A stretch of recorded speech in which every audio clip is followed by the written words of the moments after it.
Hi team, I hope that you're having a good Friday so far. Here to talk to you about what you're going to be doing with the sub today. You have very limited time to be able to do what you need to get done for your essay that you're going to write in class on Tuesday. So you should have gotten a series of papers. If you have not gotten those, please pause the video, pass those papers out, and then restart the video here. In fourth period, if Asinate and Matthew, if you would be willing to pass out the readers and the essays that are on the front table in the classroom. And then there's 3 different handouts that you should have. You should have one that's a text that explains how to write about multiple texts within one essay. You should have a bright pink paper that's going to be your essay prompts. And then you should also have a sample paper. Okay, after you get all of those papers, you're going to take some time to read through your essay. As a review of what the scores mean, you have 4 numbers at the very end. The first number is knowledge and understanding. So knowledge and understanding is about the body of work that is Sapamla's poems. Body of work is a term that IB uses. So you need to be able to show your knowledge and understanding of his poetry within the poems that you write about. If you only wrote an introduction and 1 body paragraph, you did not show your knowledge and understanding. If you only wrote about a poem, but you summarized it, you did not show your knowledge and understanding.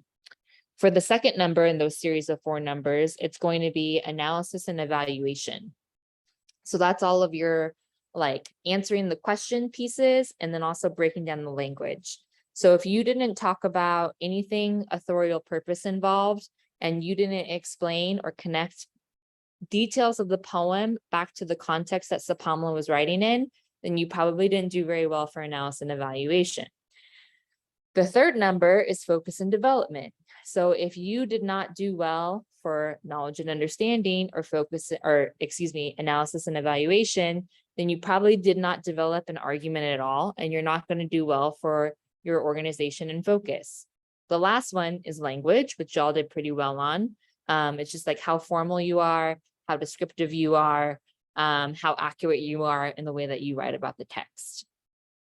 Some of you also misname some devices, so there's some discrepancy there. The language has to be really accurate. Okay, after you're done reading your essay, reading the feedback that was left for you, you're going to read the sample essay. The sample essay was written on the 2 poems, The Applicant, and then also Portrait of Another Brother. So these poems are off limits to you for your next essay that you're going to write. Please look at the bottom of the screen right now for number 3, bullet point C. You only have 5 poems that are available to you to write your essay on Tuesday. Again, you only have the 5 poems that are listed on the bottom of this slide for the essay that you write on Tuesday. This essay does a really good job of going into a lot of depth about the 2 different poems. If you read through the introduction and you say to yourself, well, they don't really talk that much about apartheid, that's okay. They give an overview of what apartheid was, and then they dig into that deeper within their body paragraphs. And that's what you're supposed to do. You intro all of the ideas that you're later going to develop more fully within your body paragraphs. They also do a really nice job of summarizing the different poems that they're going to write about within their essay. Whatever poems it is that you're focusing on for your essay, you need to be sure to introduce them in your introduction and give a brief overview of what they're about. Some things that I'd like you to also focus on with this example essay is that they do this really wonderful analysis. So they state their quote, and then directly after their quote, they break down all of the things that are happening in it. So y'all did this when you were giving your presentations and you were explaining your annotations. You're doing that much explaining in your essay as you're writing it. You also need to pay attention to the way that the writer of this essay includes different contextual details in the body paragraphs that better explains or it connects back to why Sapamla writes the way that he does. So for instance, in The Applicant, the writer of this essay gives all those explanations about having your race identified in your passbook, and how culturally it was more socially acceptable for people to want to be white than Black.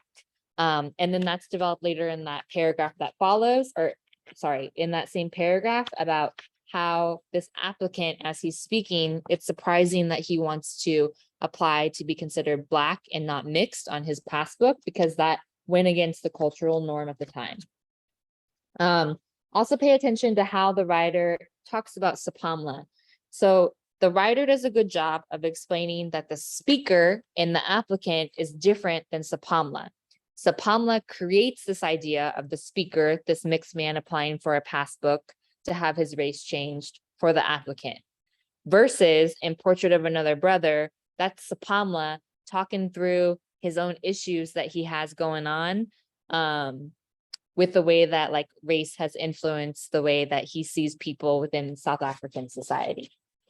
So this is a really nice essay. They do a really nice job of analyzing and answering their question. So this is a question that they created on their own, not one that was created by a teacher. And so you also have the option to do that too. So with the most of time in class today, you're going to plan your essay. If you are kind of confused and you're like, I don't really know the best way to write about multiple poems within one essay, one of the handouts is going to be helpful for you. Sorry. So the handout that says writing about multiple texts in one essays is going to explain to you like how you can go about organizing your ideas to write about multiple poems in one essay. So there's some tips and guidance on here for you to read and look at. And then also the very last page of your sample essay, I give you some methods of organization that you could potentially use as you're planning your essay as well. My suggestion to you is that you use the organization patterns A with different concepts, and then also C, thinking about the different purposes and effects that Sapamla has in writing these different poems. The essay that you also read, they do a really nice job. So they only talk about, so they unite the poems in the intro.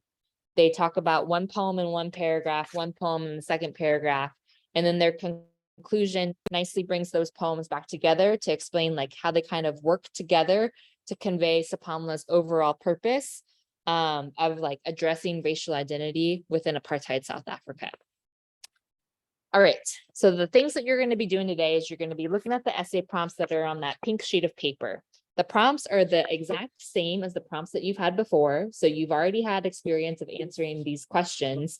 You're just going to do a better job of answering these questions, most of you, this time around, and using different poems. If you don't like any of those questions, you can use your lines of inquiry handout to craft your own.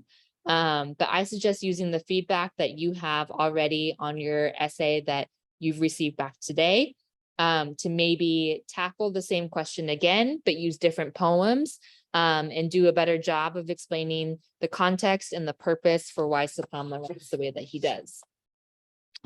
When you come to class on Tuesday, the only things that are going to be allowed, pink paper, reader, lined paper. So I also suggest that as you're planning your essay, you go back and you read through all of your historical notes that you've taken and you figure out what pieces you know that you need to include that have helped you understand that poem better. So for those of you who are doing the presentations, I don't know why my hand is raised right now. If you go back through and you look at the presentation, so many of you included these beautiful historical context slides. Those are the details that you need to include in your essays. As always, you can email me if you have questions, but I know in my soul that if you plan your essays, you're going to do a good job. You just have to have a plan going into it. So I suggest making your plan, going through all of your poems and circling or bullet pointing the evidence that you know that you want to use. And then also look at all of your annotations. Those are there to help you. The essay, the sample essay, also does a really wonderful job of introducing the quotes. Like so many of you started your quotes in your essay with no context. You just started the quote, you directly quoted Sapamla at the very beginning of the sentence.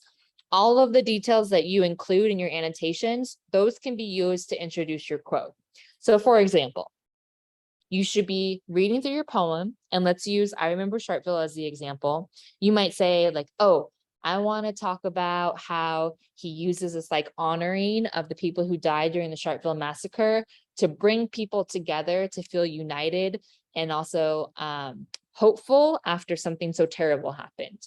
So I might go through and say like, oh, he uses all of this like really glorifying and patriotic and like honor on like full of language is full of honor to talk about the people who died during the massacre. And so you might say, before you name your quote, you might say like Sapanla uses traditionally like military honoring language in order to show, and then like you might develop that more fully. Or you might say like Sapanla uses a lot of ceremonial language to talk about the people who died during the massacre. And then you might include your evidence directly afterward. So read through your annotations, read through your historical context notes, make a plan, read the sample essay if that's helpful for you, email me if you have any questions, and come into class on Tuesday ready to rock this essay. Hope you all have a good weekend. Be nice to each other. Don't use your cell phones. Actually, your cell phone should be in the pockets in the front of the classroom. And I will see you next week. Bye.